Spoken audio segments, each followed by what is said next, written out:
Hello friends, ಇವತ್ತು ನಮ್ಮ kitchen ಚಾನಲಲ್ಲಿ ನಾವು ನೆಲ್ಲಿಕಾಯಿ ಕ್ಯಾಂಡಿ ಯಾವ ರೀತಿ ಮಾಡ್ಬೋದು ಅಂತ ನೋಡೋಣ.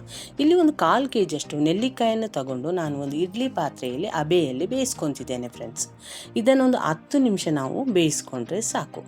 ಫ್ರೆಂಡ್ಸ್, ಈ ಚಾನಲ್ಗೆ ಹೊಸಬರಾದರೆ ಈ ಚಾನಲನ್ನು ಸಬ್ಸ್ಕ್ರೈಬ್ ಮಾಡ್ಕೊಳ್ಳಿ. ಬೆಲ್ ಐಕಾನನ್ನು ಆಲಲ್ಲಿ ಸೆಟ್ ಮಾಡಿದರೆ ನಾನು ಮಾಡೋ ವಿಡಿಯೋ ನಿಮಗೆ ನೋಟಿಫಿಕೇಷನಲ್ಲಿ ಬಂದುಬಿಡುತ್ತೆ ಫ್ರೆಂಡ್ಸ್. ಈಗ ಒಂದು 10 ನಿಮಿಷ ಆದಮೇಲೆ ಒಂದು ಚಮಚ ಸಹಾಯದಿಂದ ಇದನ್ನು ಈ ರೀತಿ ನೋಡ್ತಿದ್ದೇನೆ ಫ್ರೆಂಡ್ಸ್.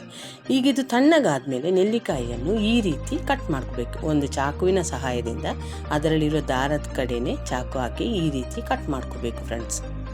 ಸಾಮಾನ್ಯವಾಗಿ ನೆಲ್ಲಿಕಾಯಿಂದ ಉಪ್ಪಿನಕಾಯಿ ಮಾಡ್ತೇವೆ ಫ್ರೆಂಡ್ಸ್, ಆದರೆ ಈ ರೀತಿ ಮಾಡಿದರೂ ಕೂಡ ನೀವು ವರ್ಷಾನುಗಟ್ಟಲೆ ಆದರೂ ಇದನ್ನು ಯೂಸ್ ಮಾಡ್ಕೋಬಹುದು. ಆರೋಗ್ಯದ ದೃಷ್ಟಿಯಿಂದ ಕೂಡ ನಮಗೆ ನೆಲ್ಲಿಕಾಯಿ ತುಂಬ ಒಳ್ಳೆಯದು ಫ್ರೆಂಡ್ಸ್. ಈ ರೀತಿ ನೀಟಾಗಿ ನೆಲ್ಲಿಕಾಯನ್ನು ಕಟ್ ಮಾಡ್ಕೊಂಡಿದ್ದೇನೆ.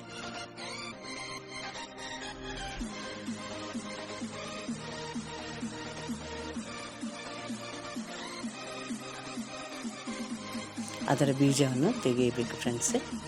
ಇದೇ ರೀತಿ ಎಲ್ಲ ನೆಲ್ಲಿಕಾಯನ್ನು ನಾನು ಇದೇ ರೀತಿ ಕಟ್ ಮಾಡಿ ಇಟ್ಕೊಂಡಿದ್ದೇನೆ ಫ್ರೆಂಡ್ಸ್. ಈಗ ಇದಕ್ಕೆ ನಾನು ಒಂದು 4 ಚಮಚದಷ್ಟು ಪುಡಿ ಸಕ್ಕರೆಯನ್ನು ಸೇರಿಸ್ಕೊತಿದ್ದೇನೆ ಫ್ರೆಂಡ್ಸ್. ನೀವು ಬೇಕಂದರೆ ಸಕ್ಕರೆಯನ್ನೇ ಸೇರಿಸ್ಕೋಬೋದು, ಆದರೆ ಅದು ಆದಷ್ಟು ಬೇಗ ನೆಲ್ಲಿಕಾಯಿಯೊಂದಿಗೆ ಹೀರ್ಕೊಳ್ಳಿ ಅಂತ ನಾನು ಪುಡಿ ಸಕ್ಕರೆಯನ್ನು ಸೇರಿಸ್ಕೊಂಡಿದ್ದೇನೆ. ಇದನ್ನು ಪುಡಿ ಸಕ್ಕರೆಯನ್ನು ಸೇರಿಸ್ಕೊಂಡ್ಮೇಲೆ ಫ್ರೆಂಡ್ಸ್ ನಾವು ಮಿನಿಮಮ್ ಅಂದರೂ ಇದನ್ನು 6 ತಾಸು ಹಾಗೆಯೇ ಬಿಟ್ಬಿಡಬೇಕು ಫ್ರೆಂಡ್ಸ್. ಆದರೆ ನಾನು ಮಾತ್ರ ಓವರ್ ನೈಟ್ ಇದನ್ನು ಹಾಗೆಯೇ ಬಿಟ್ಟಿದ್ದೇನೆ ಫ್ರೆಂಡ್ಸ್. ಈಗ ಒಂದು 3-4 ಚಮಚ ಸಕ್ಕರೆ ಸೇರಿಸಿದ ಮೇಲೆ ಒಂದು ಅರ್ಧ ಚಮಚದಷ್ಟು ಉಪ್ಪನ್ನು ಕೂಡ ಇಲ್ಲಿ ಸೇರಿಸ್ಕೊತೇನೆ. ನಿಮಗೆ ಬೇಕಂದರೆ ಸಕ್ಕರೆ ಬೇಡ ಅಂದರೆ ಫ್ರೆಂಡ್ಸ್ ನೀವು ಬರೀ ಉಪ್ಪನ್ನು ಬೇಕಂದ್ರೆ ಸೇರಿಸ್ಕೋಬೋದು. ಬರೀ ಉಪ್ಪನ್ನೇ ಸೇರಿಸ್ಕೊತೀರಾ ಅಂದರೆ ಒಂದು ಸ್ವಲ್ಪ ಜಾಸ್ತಿನೇ ಉಪ್ಪನ್ನು ಸೇರಿಸ್ಕೋಬೇಕು ಫ್ರೆಂಡ್ಸ್.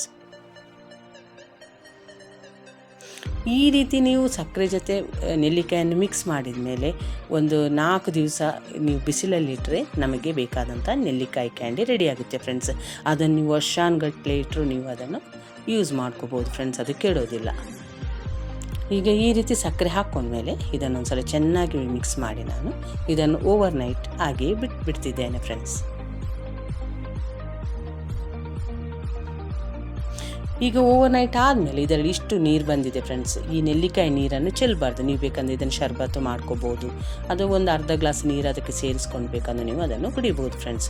ಈಗ ನೆಲ್ಲಿಕಾಯಿಯನ್ನು ಇನ್ನೊಂದು ತಾಟಿಗೆ ಅದರಿಂದ ತೆಗೆದು ಹಾಕ್ಕೊತಿದ್ದೇನೆ. ಈಗ ಅದಕ್ಕೆ ಮತ್ತು ಒಂದು 3 ಚಮಚ ಸಕ್ಕರೆಯನ್ನು ನಾನು ಸೇರಿಸ್ಕೊತೇನೆ ಫ್ರೆಂಡ್ಸ್.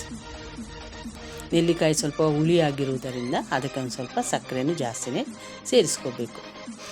ಈಗ ಸಕ್ಕರೆಯನ್ನು ಸೇರಿಸ್ಕೊಂಡ್ಮೇಲೆ ಫ್ರೆಂಡ್ಸ್ ಇದನ್ನು ಒಂದು 4 ದಿವಸ ನಾನು ಬಿಸಿಲಲ್ಲಿ ಒಣಗಿಸ್ತೇನೆ ಫ್ರೆಂಡ್ಸ್. ಇದೊಂದು 4 ದಿವಸ ಬಿಸಿಲಲ್ಲಿ ಒಣಗಿಸಿದ ಮೇಲೆ ಈ ರೀತಿಯಾದಂಥ ನಮಗೆ ನೆಲ್ಲಿಕಾಯಿ ಕ್ಯಾಂಡಿ ರೆಡಿಯಾಗುತ್ತೆ ಫ್ರೆಂಡ್ಸ್. ಇದು ಸಣ್ಣ ಮಕ್ಕಳಿಗಂತೂ ತುಂಬ ಒಳ್ಳೆಯದು ಫ್ರೆಂಡ್ಸ್.